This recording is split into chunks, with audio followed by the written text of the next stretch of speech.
Welcome to Raptors Endgame, a podcast where we talk with basketball media members about basketball. My name is Lukas Weese, host of Raptors Endgame, and I'm pleased to be joined today by national basketball writer for NBA.com, as well as the host of the Hang Time podcast, Sekou Smith. Sekou, welcome to the podcast. Thank you, Lucas, man. Appreciate it.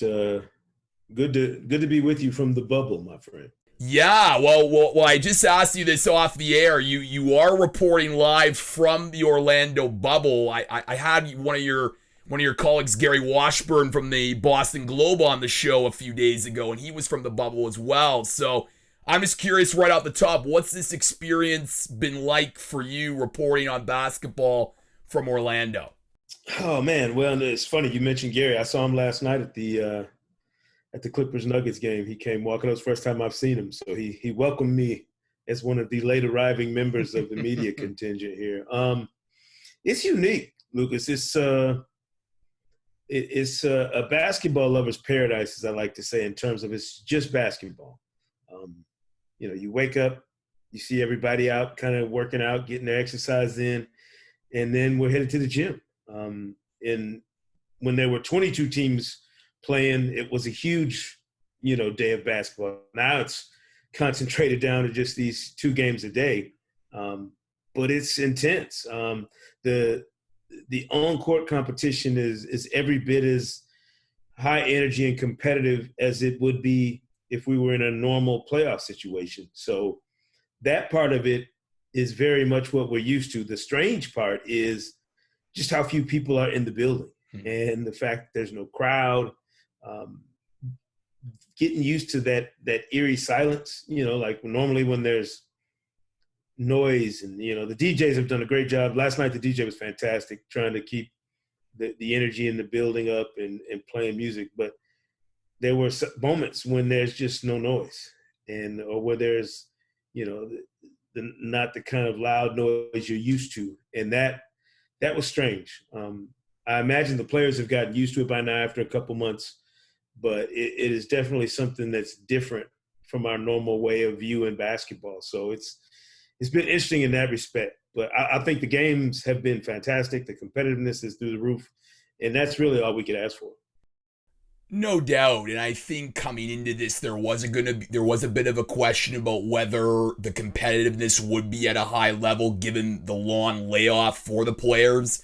But they've surpassed my expectations, and I'm sure the expectations of many, just in terms of the level of competition. But I would agree with you, Sekou, that like when you see moments like last night, as this episode's being recorded, Kawhi Leonard's block with his middle finger on Jamal Murray, or OG Anunoby's buzzer beater. Like, those are moments where the crowd would just go bananas, and now you just get silence. So it just must be strange for you as someone who's been around the league for so many years to see those moments and just not have that loud, raucous energy accompanying it. Yeah, Kawhi's block is a perfect example. In the postgame, the reporters who are not here were asking about it because it must have gotten replayed over and over again on the broadcast. But in the arena, we looked down at one of the monitors and said, okay, but like it didn't have the same effect in the building at the time. Michael Porter Jr. had a dunk on Montrezl Harrell that had a much bigger reaction in the building, like from the benches, from the family section. Everybody kind of leaned back in their seat when it happened. Like, wow, the block didn't have the same effect in the building. But then after I got back to to my hotel and looked at the replay over and over again, I thought, holy, that's why it was such a big deal, in the post game when people were asking Doc and all the Clippers players about it. And it's strange. I kept hearing people say that Kawhi struggled or he didn't have a very good game. And I'm going, is that what it looked like on TV? Because in the building, he didn't score he didn't get his 32 points or whatever that he's been getting in the playoffs. But he certainly didn't look like he struggled or had a bad game. Paul George played fantastic.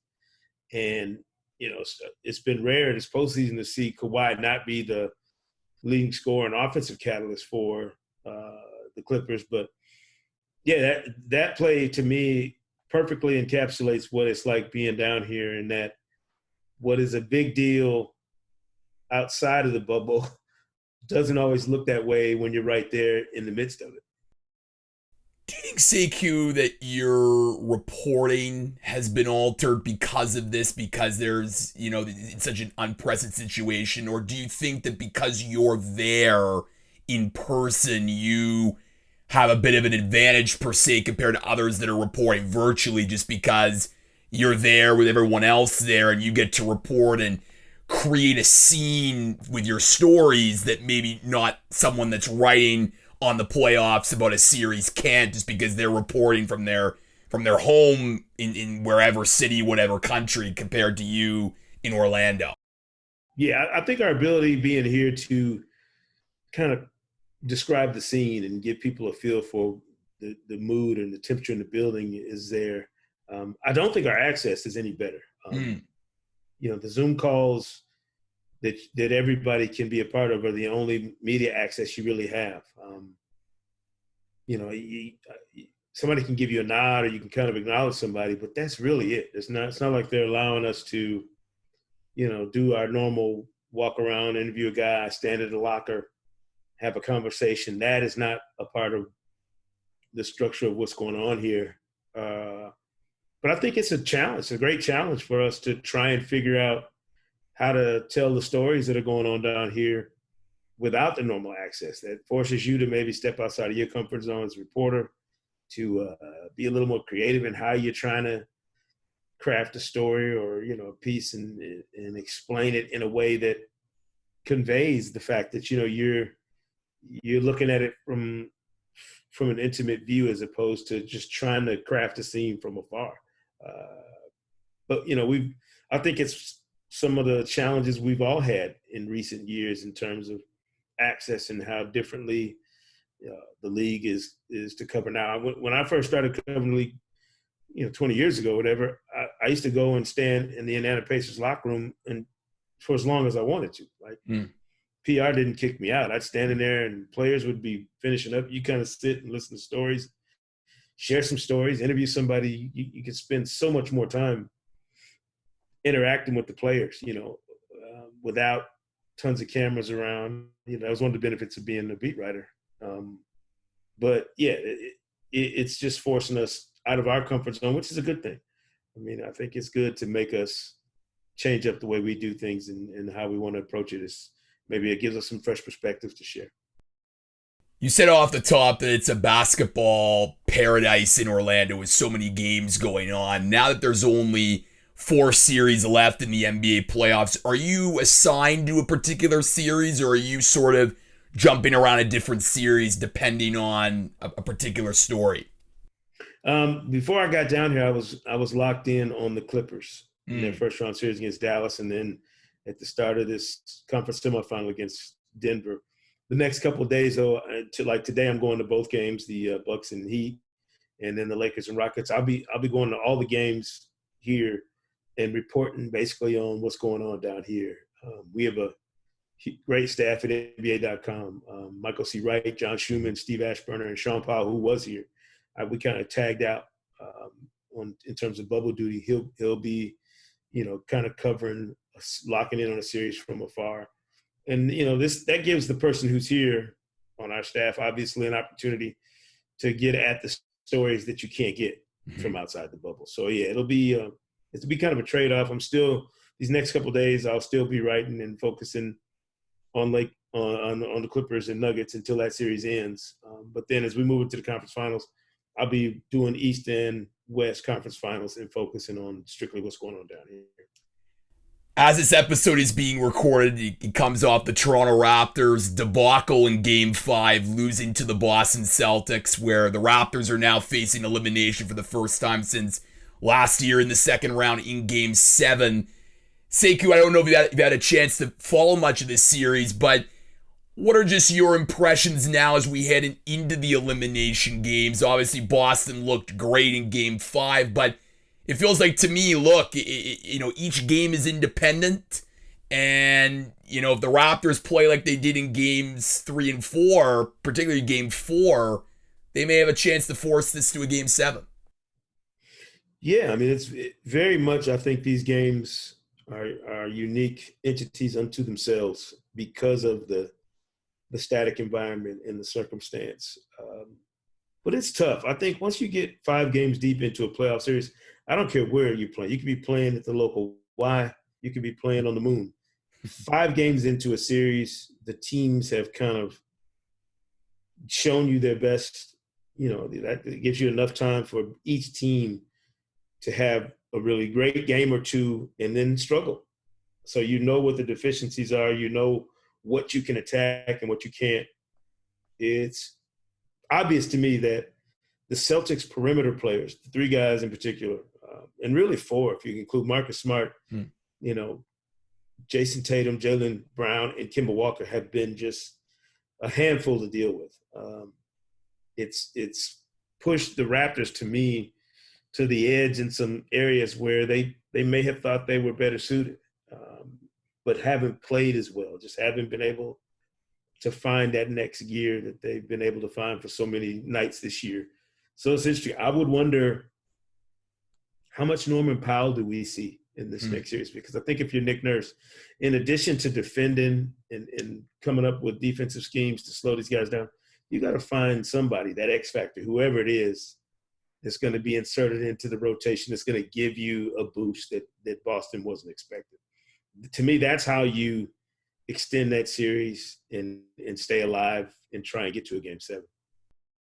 For sure. And I think Brad Stevens did a really nice job adjusting yesterday on defense, particularly putting Marcus Smart on Kyle Lowry, because Kyle Lowry was dominating Boston the previous 2 games, and yesterday he just didn't look the same. And I also just think, too, that the Raptors, look, I mean, Pascal Siakam has been a focus this series. I think many people thought that this was going to be the year where he takes that next step because he's just been on a constant progression throughout his career. But have we sort of over-expected what we were expecting of Pascal Siakam just because he's moving into this number 1 role?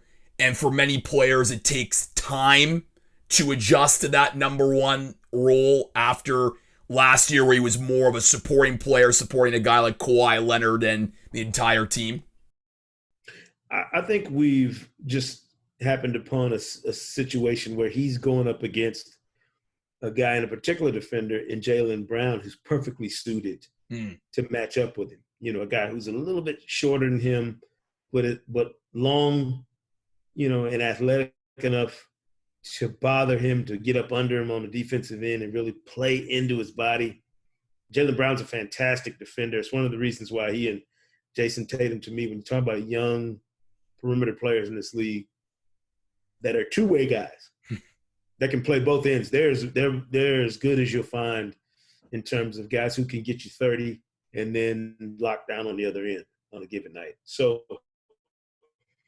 I don't think it's, expectations that were too great for Pascal Siakam. I think he's just run up against a series that, when you're an all-star and a really good player, you can hit a certain point and still perform at the level you're accustomed to. When you're a superstar, you get to that point and then find out, oh, my game goes up another level or 2. And he's maybe not reached the point where he can take his game up to that second or third or fourth level you need to, like we saw with Kawhi Leonard, when you're there are levels to it, to stars in this league. And some guys are dynamic enough now, their games are developed enough now where they can do that. I think Pascal Siakam is still on that trajectory, but maybe not at that point yet. And speaking of stars and rising stars in this league, you're covering one in the Clippers-Nuggets series in Canadian Jamal Murray. And of course, Jamal has been popular, very, very popular north of the border, particularly in the Kitchener-Waterloo, Cambridge area here in Ontario. And he certainly was fantastic in the previous series against the Utah Jazz in coming back from 3-1 down. Sekou, what have you noticed in Jamal's progression in this bubble? Because to me, he's just established himself as an elite scorer in this league. Well, I remember covering them last year, some in their first round series, and then again in when they got to the conference semifinals against Portland. And he's noticeably bigger, obviously. He's more physical. He's got a little more heft to him. You can tell that. So when I talked to him on my podcast, on the Hang Time podcast, coming into the bubble, he mentioned that he had gained, some extra pounds and kind of put on a little more weight and felt comfortable with an extra 10 to 12 pounds. Felt like it gave him some extra oomph, not necessarily you're trying to get heavier so much as you're trying to get stronger and build a base that allows you to take some contact and dish some contact out. And he's a point guard in one sense, but he's also a scoring guard in that he's going to be handling the ball a ton and then dealing with the other team's best perimeter defender more likely than not. So he's got to be able to dish out some punishment physically and absorb some. And I think that's the noticeable difference in him now. I think his shot was just on fire against Utah. He's cooled off a little bit now, but he's playing against much better perimeter defense in what Paul George and Kawhi Leonard and even Patrick Beverley can throw at him. The Clippers are better suited to defend him, I think, obviously, than the Jazz. So it's been interesting watching him pick and choose his spots and see what works and what doesn't and how he can function in high leverage moments against the perimeter defenders who are as accomplished as the Clippers guys are. I think what's amazing too, Sekou, looking at just a bigger picture, and I think this bubble has just shown the plethora of Canadian basketball talent. Like, you look at Jamal Murray, you look at a guy like Lou Dort from Montreal, goes undrafted, and then in Game 7 puts on a heck of a performance, even in a losing effort for the Oklahoma City Thunder, and then the news of Steve Nash becoming the head coach of the Brooklyn Nets. What do you think it just says about Canadian basketball right now that we're just seeing so many of these guys playing at such a high level and being so young? I think it's a renaissance, really. And I'll tell you, when I felt like it really started, this is strange. I remember seeing Tristan Thompson playing at high school in Las Vegas. And he was maybe a junior or senior. Maybe he's a junior. And they were like, yeah, this is one of the top young players, Canadian players.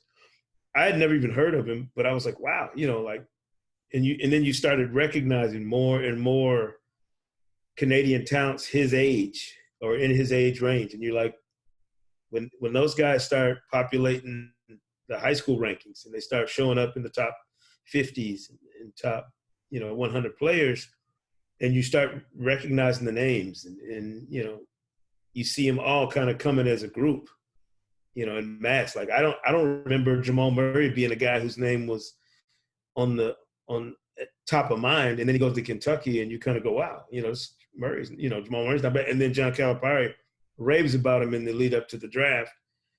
You look up 4 years later, and it's like, okay, this. So to me, it's been kind of a movement. They're the generation that grew up with Vince Carter and the whole Vinsanity, movement going on. So they kind of grew up in the shadow of that. I think Canadian basketball has a long history, but maybe not at the NBA level or is recognized by NBA fans. But now it's becoming more prevalent. And you talked about Steve Nash. He's the guy who moved the needle perhaps the greatest because he comes to the NBA and wins two, back-to-back MVPs. That changes the dream for a lot of guys with Canadian roots. They're going to look at that and say, all right, there's the example. How do I get to that level? What is the track you have to get on to play in the NBA? And I think it's just, like I said, it's been a steady stream of guys in that one generation that have all migrated up the ranks and now so many of them into the league. As I said off the top, you host a podcast called the Hang Time Podcast. You said that you had Jamal Murray on the show. You've also had some reporters and broadcasters from the bubble on the show. Kevin Harlan, Taylor Rooks, Jared Greenberg, just to name a few. I'm just curious in those interviews with the broadcasters and reporters that I just mentioned, Sekou, what's been the connective theme for them in terms of embracing and rising to the occasion with this challenge of trying to broadcast and report from the bubble given all of these unique and unprecedented circumstances? I think the underlying theme for everybody has just been the historical context that this playoffs will be, preserved in. In our business, you're a chronicler of this specific sports history. So I think the journalism student in all of us comes out when you think about, and Taylor asked Doc Rivers a fantastic question in the aftermath of the players shutting down a couple Wednesdays ago, and there being a question about whether or not this whole thing would go on in the midst of some of the police brutality and social justice issues that were going on at the time. She asked him, what did he want history to say about that moment in time when the players were on the brink of saying, we're packing up and going home? And it was a fascinating question, I thought. I asked her about it on my podcast. And to me, that kind of spoke to what the role of all of us here as reporters is, in addition to helping, map out yet another playoffs and, tell the story of however this championship is won. Historically, this will be something that everybody will have to put in a context for themselves and for their readers or viewers, because this is uncharted territory. You can cover the finals for 70 years, obviously, and never encounter a situation this unique. So it's going to give, I think, everybody kind of a different canvas to paint when we're talking about where this playoffs and all these moments fit in the larger story of what went on in 2020, which, for all intents and purposes, whether it's sports or anything else, has been a jaw-dropping year for just unprecedented things happening. No doubt, and I think it's been heavy for a lot of people, and I think with this season, I think you got to obviously showcase the basketball and playing in the bubble and the life in the bubble for these players, and you've been hearing players talk about the mental toll it's had on them living in the bubble. But I think you brought up the great point about that can't go unnoticed is the NBA and NBPA agreement for a social justice coalition, arenas becoming voting centers, networks having TV spots for civic engagement. And I just think, look, it's a step, and I think for many people are sort of wondering what happens from the player protests and the player strike from postponing those games. But when you see the Brooklyn Nets open the Barclays Center, when you see the Boston Celtics just today unveiling a $25 million 10-year plan to fight racial injustice, the Toronto Raptors leading the charge in conversations surrounding anti-black racism and police brutality. This year is historic, and I think this basketball season will forever be historic for what's happening on the court as well as off the court. No question. You think about the history of,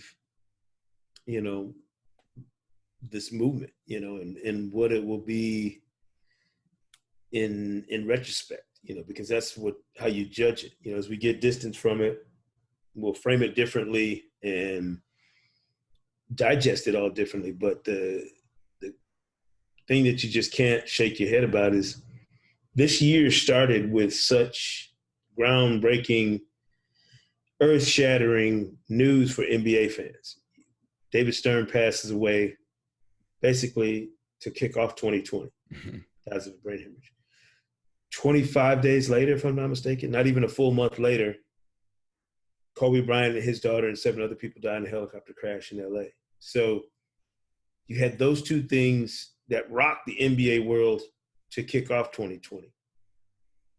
by the time we get done with All-Star Weekend, which, everybody thinks is a chance to kind of breathe. Okay, we lost David Stern and Kobe Bryant, two seminal figures in the history of this league, both unexpectedly.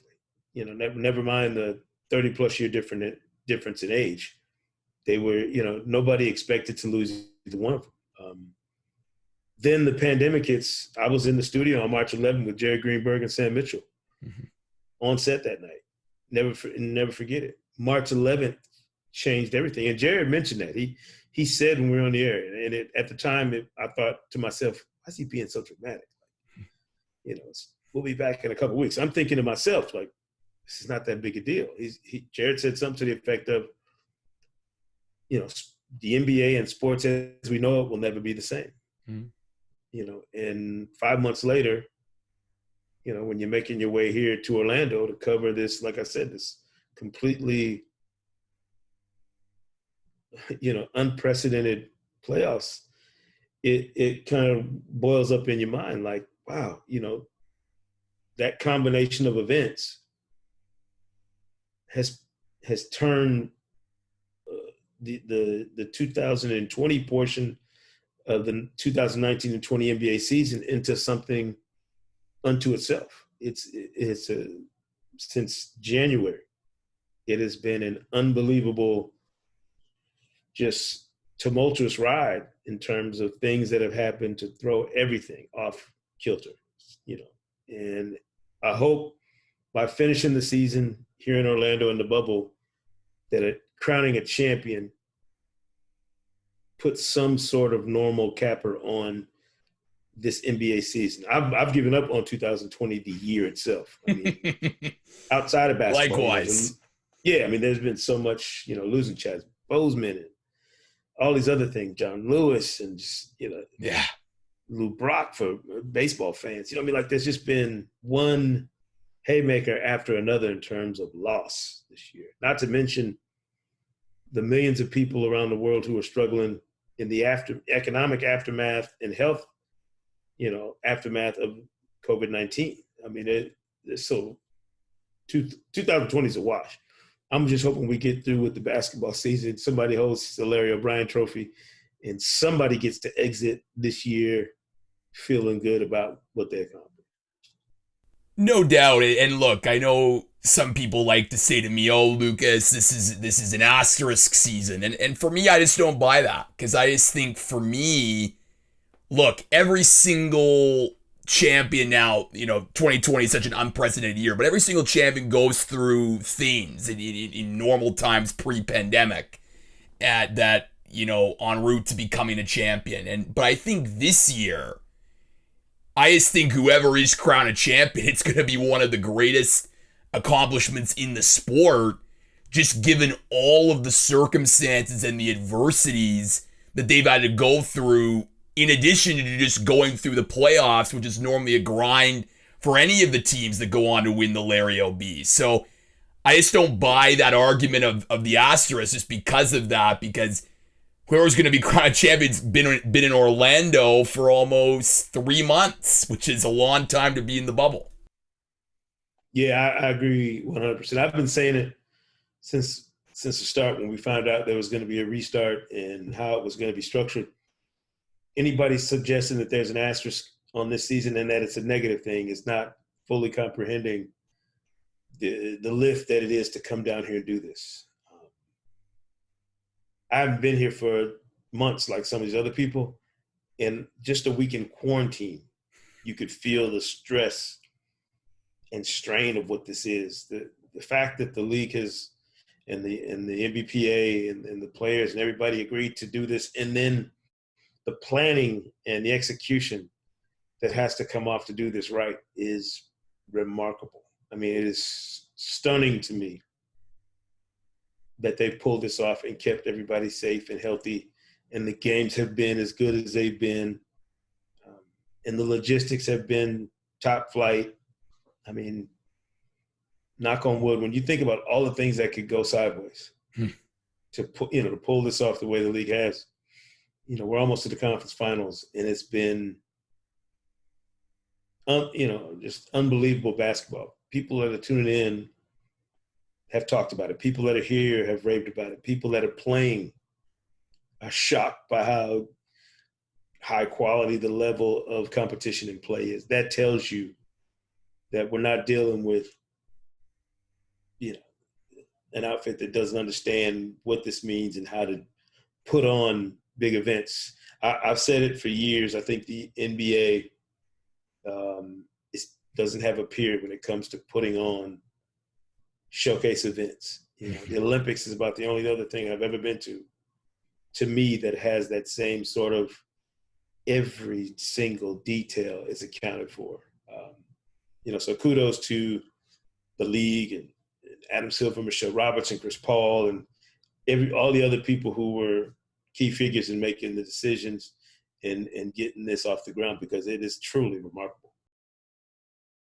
Shifting gears a bit to talk a little bit about your career. You've had different stops working in newspapers like the Clarion Ledger, the Indianapolis Star, the Atlanta Journal-Constitution, and now you're, of course, NBA.com. You're on TV with NBA TV. You're hosting a podcast.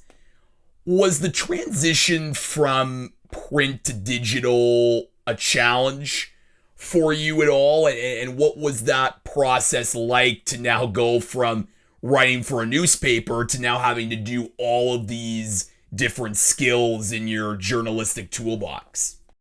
Sure. I mean, it was a huge challenge.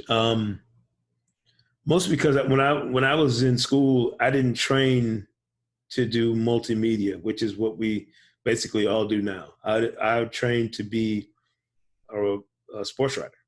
I trained in print journalism. That was my focus. I remember in school, the TV station was upstairs.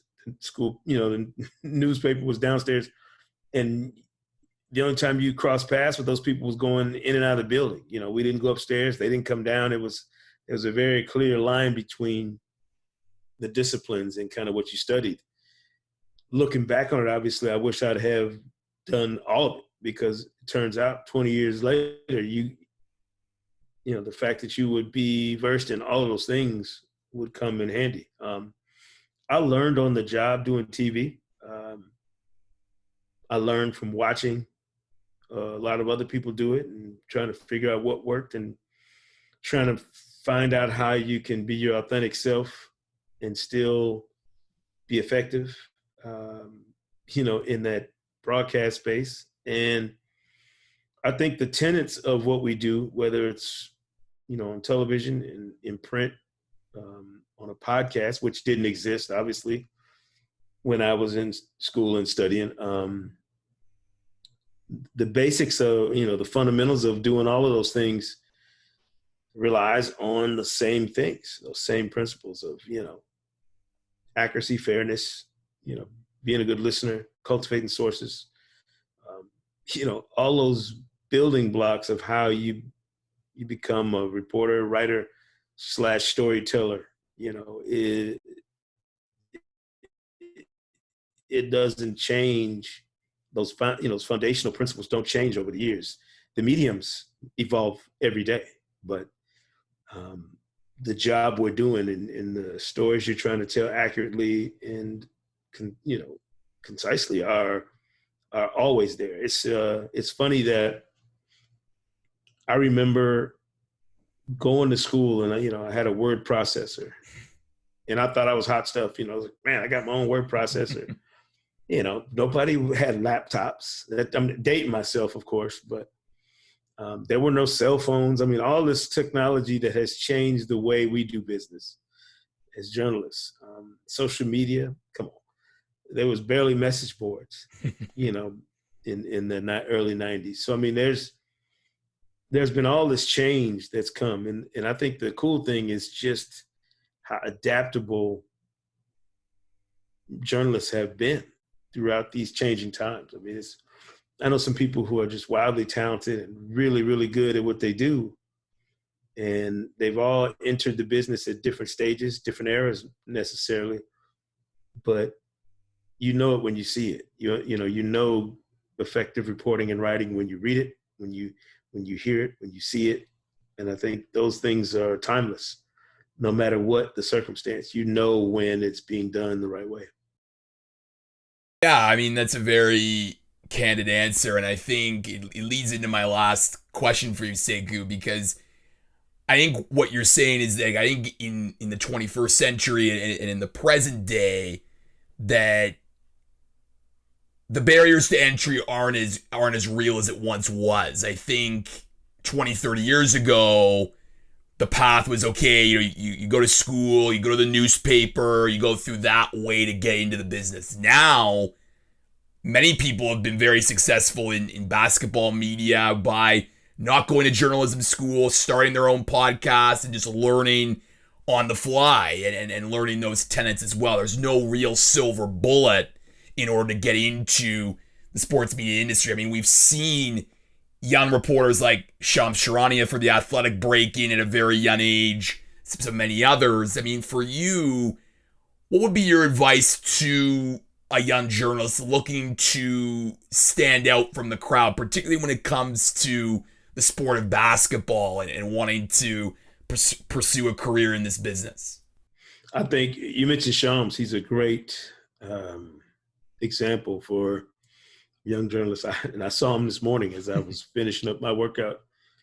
He was eating breakfast by himself in the media dining hall, and got a chance to visit with him for a second.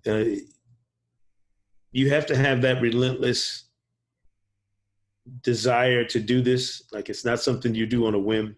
You have to be passionate about it like anything else. If you want to be really good at it, you have to be passionate.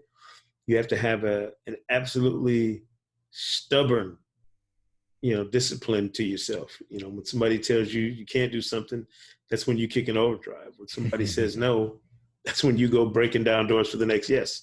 So, I mean, I think all of those sorts of self-starting motivations, things that you kind of got to have that as the fiber of who you are. You got to be a person who's obviously talented and hardworking, but you have to have just a relentless desire to do this if you want to stick it out, because there are all sorts of reasons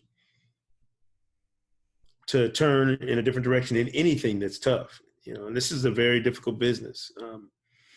I've known a lot of people who are supremely talented, far more talented than anybody I know, myself included, over the years, who didn't stay in this business for one reason or another, whatever their reasoning was.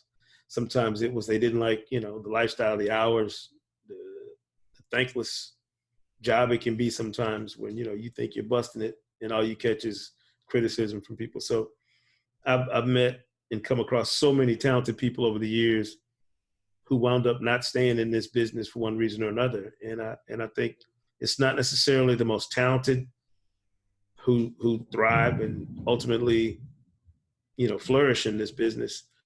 Sometimes it's the person who's just most disciplined and has the stamina and the will to kind of fight through all of the things that could make you decide to do something different.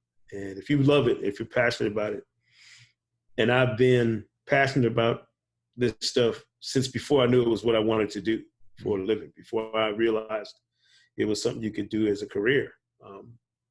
That is what keeps you going through your toughest time. So I think anybody young who's trying to break in should, as you said, I mean, you can be a one-person NBA reporting machine in this day and age. If you got the guts and work ethic to get out there and hustle and do it. Sekou Smith, he's a national basketball writer for NBA.com. He's reporting on the NBA playoffs live from the Orlando bubble. Sekou, I know you're really busy, but I really appreciate you taking the time to appear today on the Raptors Endgame podcast on Raptors Republic. Sure. Thank you, Lucas. Appreciate you having me.